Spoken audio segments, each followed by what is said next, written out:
Hello, আপনাদের সবাইকে welcome জানিয়ে শুরু করছি আজকে নতুন একটি ভ্লগ। আমি শর্মিষ্ঠা। আশা করি আপনারা সবাই খুব ভালো আছেন, সুস্থ আছেন, আর আমরাও বেশ ভালো আছি। ঘড়িতে সময় এখন সকাল 7টা। রোজ সকাল সকাল ঘুম থেকে উঠে যখন এই সূর্য উদয়টুকু দেখি তখন মনটা আনন্দে ভরে যায়। কী যে সুন্দর একটা দৃশ্য সকাল সকাল এই জায়গা থেকে দেখা যায়। কিছুদিন পর থেকে এই জায়গাটাকে ভীষণ মিস করব। আর তাছাড়াও এই দৃশ্য রান্নাঘর থেকেও দেখা যায় ভীষণ সুন্দরভাবে। আর আপনারা তো জানেনই আমরা ওদেশে সিয়াটেলে থাকি, যেখানে মাসের পর মাস আমরা সূর্যের আলোই দেখতে পাই না। প্রথম গিয়ে তো আমার ভীষণ কষ্ট হতো, এখন যদিও অতটা খারাপ লাগে না। আরও জানেন তো, যেদিন আমি দেশে এলাম তার ঠিক 15 দিন আগে পর্যন্ত আমরা ওদেশে সূর্যের আলোই দেখতে পাইনি। দেশে এসে 15 দিন পর প্রথম সূর্যের আলো দেখতে পেয়েছি। সে যে কী কষ্টকর ব্যাপার।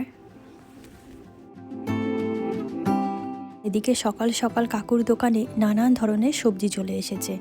এখন যদিও দোকানে কাকিমা রয়েছে, কাকু বসেন একটু দুপুরের দিক থেকে, সকালটা কাকিমাই সামলে নেয়। আজ সকাল সকাল আমারও অনেক কাজ রয়েছে। আপনাদেরকে আগের ভ্লগে বলেছিলাম মার এই ব্যালকনির জায়গাটুকু ভীষণ নোংরা হয়েছিল, আর এমনও কিছু গাছ হয়েছিল যেগুলো কোনো দরকার নেই। মা যেহেতু একা থাকে, মার পক্ষে এগুলো করে ওঠা অতটা সহজ হয়ে ওঠে না।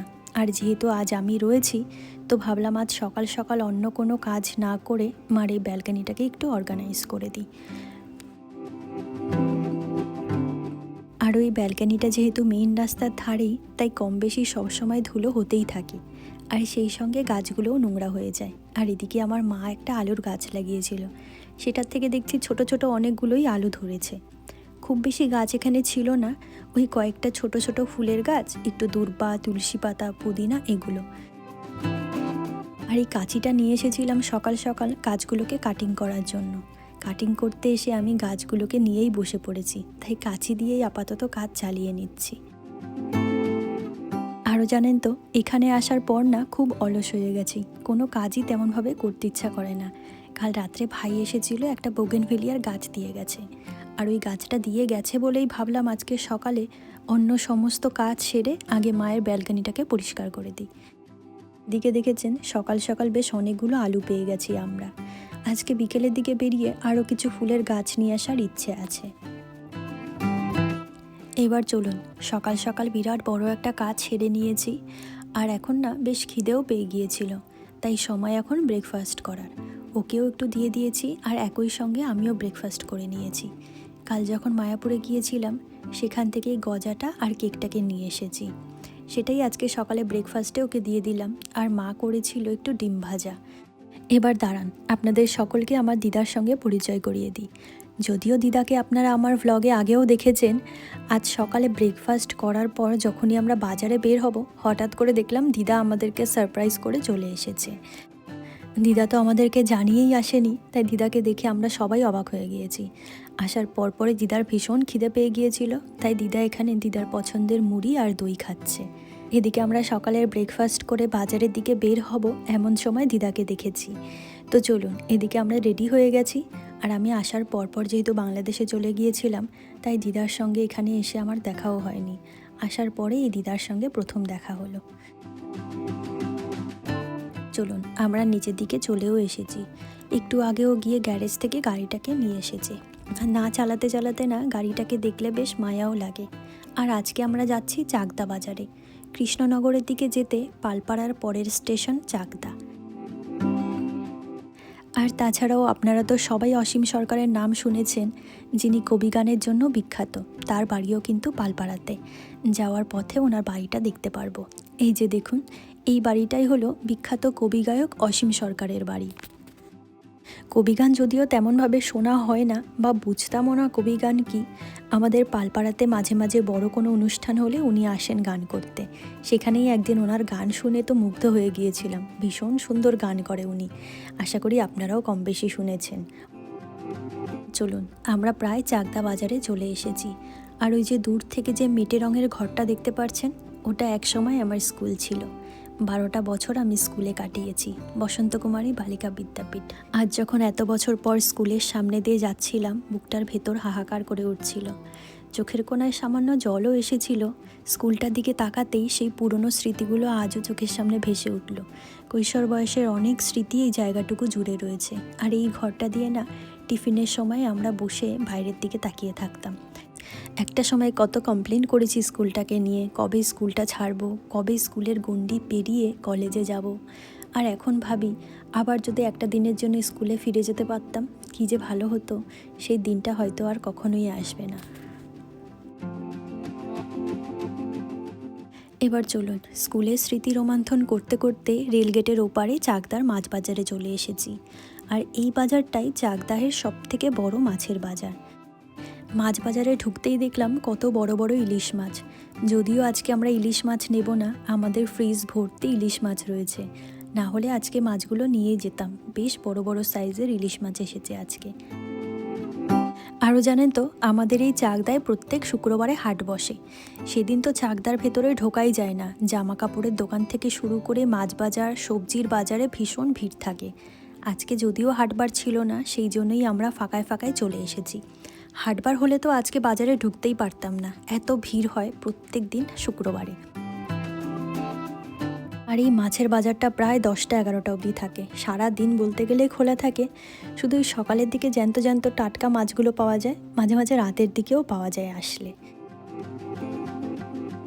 আর এদিকে দেখুন, একজন তো মন দিয়ে মাছ খেয়েই যাচ্ছে, আর একজন এক মনে তাকিয়ে রয়েছে।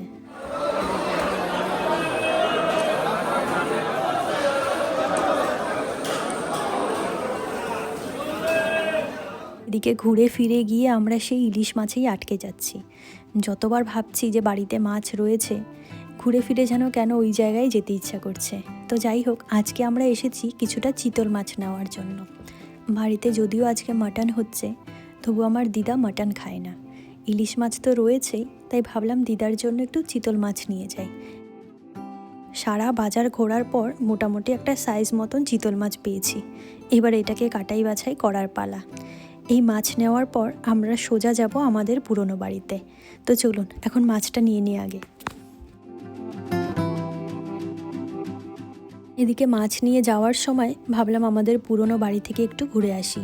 এখানে আমাদের কিছু কাজও ছিল।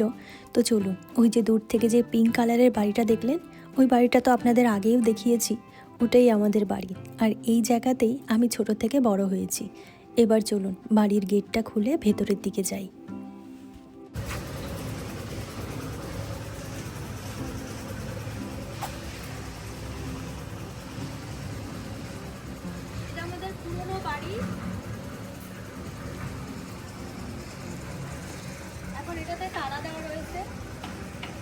এই বাড়িটা জুড়ে আমাদের কত স্মৃতি রয়েছে, ঢুকলেই বাড়িতে মনটা খারাপ হয়ে যায়।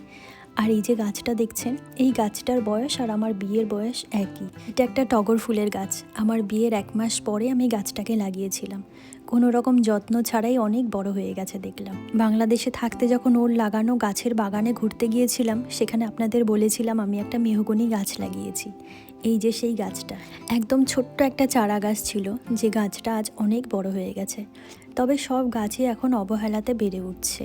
আর এই মেহগনি গাছের পেছনেই লক্ষ্য করছিলাম, এই আগাছাটাতে দেখুন কি সুন্দর ফুল হয়েছে।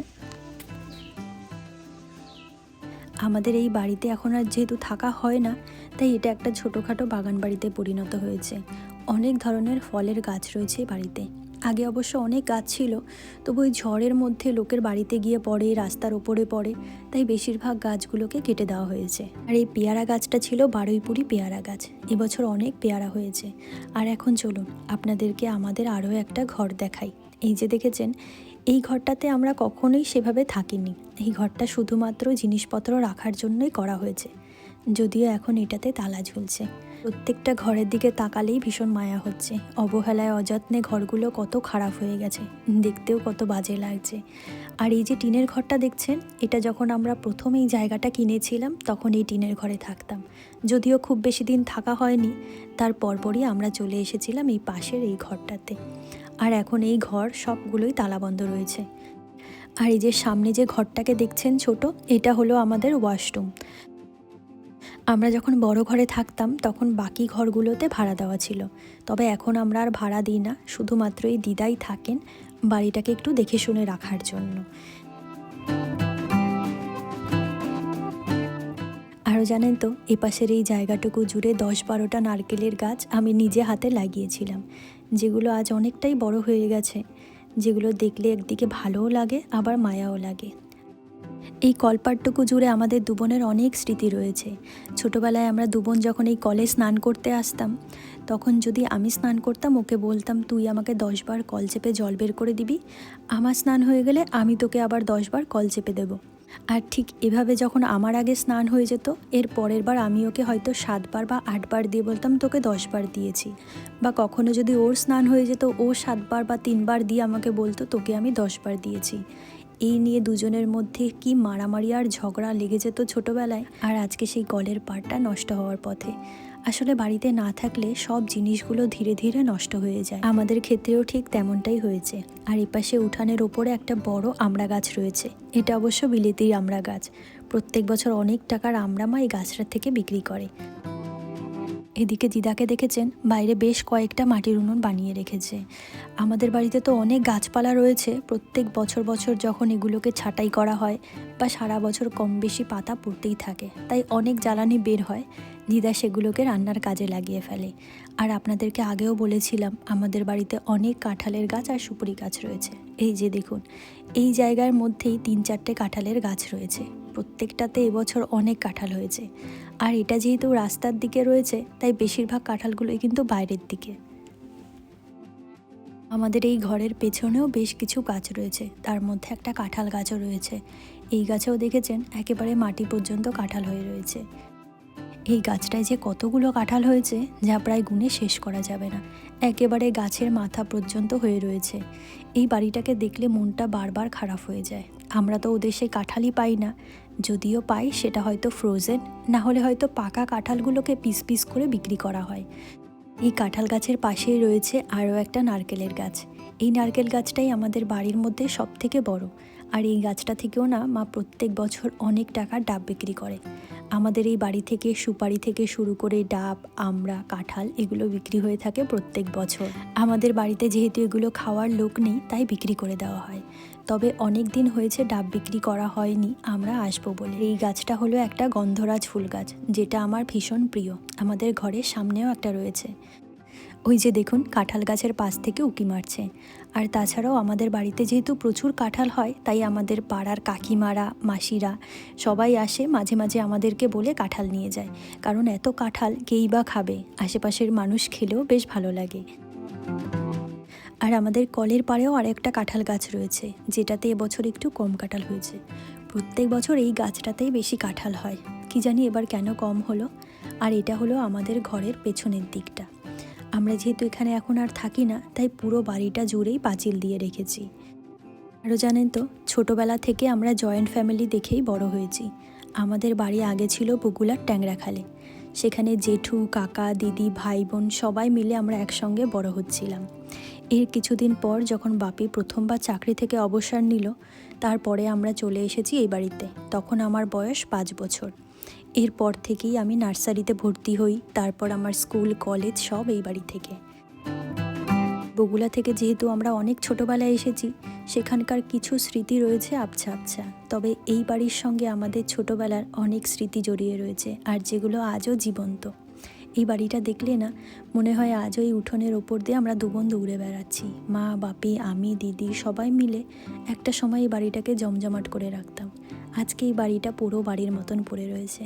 অনেকটা জায়গা জুড়ে একটা বাড়ি, তবে এখানে থাকার মতন কেউ নেই।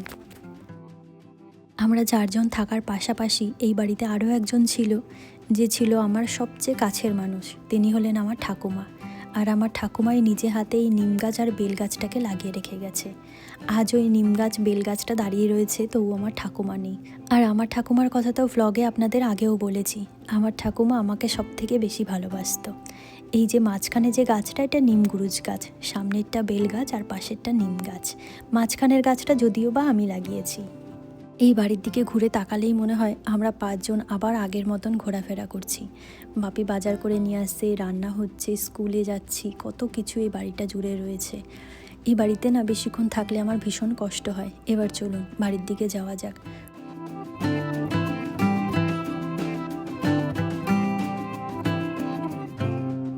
আমাদের বাড়িতে আসতে আসতে প্রায় 11:30। মা তো দুপুরের রান্না অনেকক্ষণ আগেই শুরু করে দিয়েছে। আর বাড়িতে আসার পর দেখছি দুজনকে ব্যালকনিতে বসে যে কী গল্প করে যাচ্ছে তখন থেকে। চলুন ওরা ওদিকে দুজনে গল্প করতে থাকুক, আর আমি এখন সোজা চলে যাই মায়ের কাছে। অনেকক্ষণ ধরে মা তো রান্না করছে, মাকে একটু হেল্পও করে দিই, আর সেই সঙ্গে মাকে গিয়ে একটু চাও বানিয়ে দিই, তাহলে মাও খুশি হয়ে যাবে আর সঙ্গে আমারও খাওয়া হয়ে যাবে।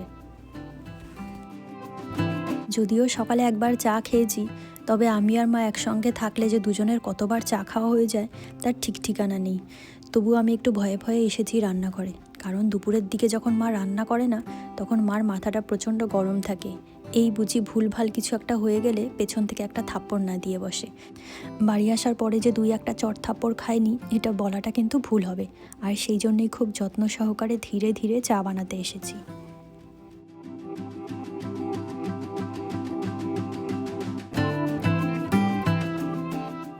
আর তাছাড়াও মায়ের সব কিছুই ঠিক আছে, যখন মা রান্না করতে আসে মার পুরো ফোকাসটুকু থাকে ওই রান্নার দিকে।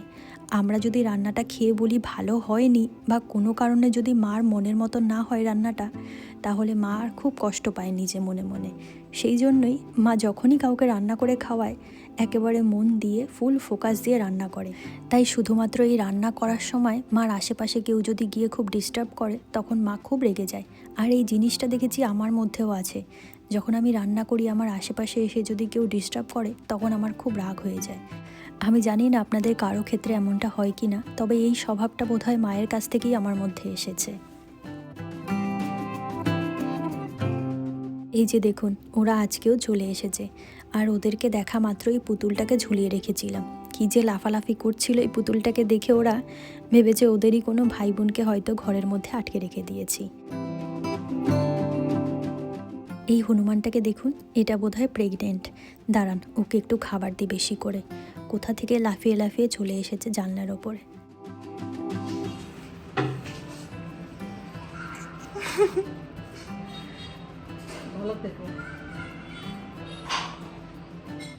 তবে জানেন তো, এরা শুধু আমাদের জানলায় না, এই বিল্ডিংয়ে যতগুলো ঘর আছে সবার জানলায় এরা যায়। তবে আমাদের জানলায় এদের এসে দেখিনি কখনো ভাঙচুর করেছে। বাকি ঘরগুলোতে দেখেছি এরা জানলার কাজ ভেঙে দিয়ে আসে। এই যে দেখুন বসে বসে এখন কলা খাচ্ছে। আর আজকে তো রবিবার ছিল, স্কুল ছুটি, তাই পুরো স্কুলটা আজ ওদের দখলে। এই যে দেখুন পুরো একটা গ্যাং বসে রয়েছে এখানে, ছোট থেকে বড় মাঝারি সবাই আছে। এদিকে এরা দেখুন জানলার উপর দিয়ে সারিবদ্ধভাবে বসে রয়েছে, দেখতে কিন্তু খুব ভালো লাগছে। এরকম দৃশ্য সাধারণত দেখাই যায় না, অসাধারণ দৃশ্য দেখুন। আর এই পাশে একটা ছোট্ট পুচকে বাঁদরও ছিল। আর এখানের এই ছোটোটার কাণ্ড দেখে তো আমরা হাসতে হাসতে একেবারেই শেষ। একবার বসে রয়েছে, একবার ঝুলে পড়ছে, ও যে কী করবে নিজেই বুঝতে পারছে না। দেখুন একবার ওর অবস্থা।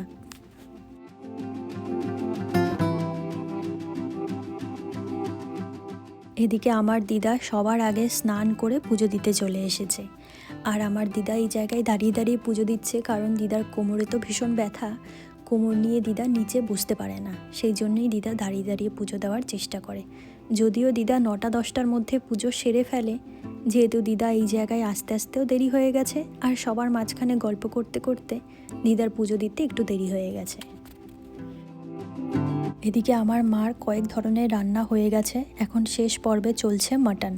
আর আমার দিদা যেহেতু মাটন খায় না, তাই দিদার রান্নাগুলো আগের দিকে হয়ে গেছে, তাই মা এখন আরও ভালো করে মাটনটাকে কষাচ্ছে। আমার মায়ের মাটন রান্না করতে বেশ অনেকটাই সময় লেগে যায়, আর আমার মা খুব সুন্দর করে মাটন রান্না করতে পারে। মায়ের সবকটা রান্না যদিও বা সুন্দর হয়, তবে মায়ের হাতের মাটন সব থেকে বেশি স্পেশাল। তাই আমি ওদেশ থেকে আসার পরপরই মাকে বলেছিলাম একদিন মাটন রান্না করার জন্য। যেহেতু তখন একটু ব্যস্ত ছিলাম, এর পরপরই আবার বাংলাদেশে চলে গেলাম, তাই মায়ের হাতের এই সুন্দর মাটন আর খাওয়া হয়নি। এখন দেখেছেন এগুলোকে নিয়ে আবার পিতলের হাঁড়িতে দিচ্ছে। মাকে প্রত্যেকবার দেখেছি প্রায় অনেকগুলো স্টেপ ফলো করে মাটনটাকে রান্না করে, এই জন্যই মায়ের হাতের মাটনটা একটু বেশি স্পেশাল হয়। তো যাই হোক, ওদিকে আমাদের রান্না তো হয়ে গেছে, আর এদিকে রান্না হয়েছে সেই বাংলাদেশ থেকে আনা পদ্মার ইলিশ মাছ, আর তাছাড়াও চিতল মাছ হয়েছে। তো দিদা এখানে খেতে বসে পড়েছে, দিদার খিদেও পেয়ে গিয়েছিল।